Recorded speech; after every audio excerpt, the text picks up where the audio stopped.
terroriste. En Ukraine maintenant, 3 fortes détonations ont été entendues à Kiev, la capitale, ce matin. C'était il y a moins d'une heure. La BBC, comme vous l'entendez, était en direct.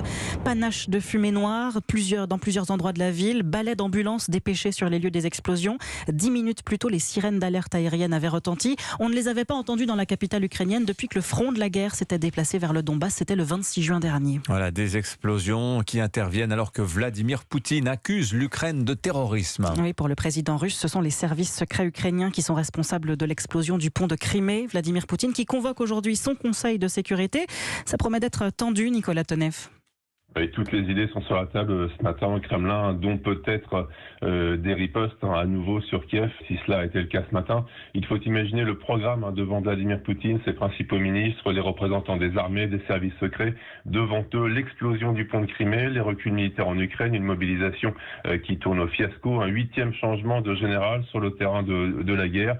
Ils doivent trouver des solutions. Alors pour l'aspect militaire, reprendre le dessus rapidement semble illusoire. Les milliers de vieux missiles ressortis pour les bombardements massifs ne suffisent pas. Il faut donc trouver des tactiques, des stratégies hors utilisation de l'arme nucléaire tant que celle-ci n'est pas prescrite par Moscou. En ce qui concerne le pont, le terme terroriste employé par le chef du Kremlin est très important car il sort l'attaque du cadre guerrier acceptable et quand il s'agit de terrorisme pour la Russie, le coupable désigné ici, les services secrets ukrainiens, le coupable n'a littéralement plus de droit, il doit être détruit. Ça a été le cas pour les Tchétchènes avec de nombreuses exécutions extrajudiciaires, y compris à l'étranger. Le terme terrorisme signifie donc la possibilité de ripostes à venir, multiformes, prévisibles et imprévisibles, comme peut-être ce matin sur l'Ukraine. Nicolas Tonev, spécialiste européen de la Russie.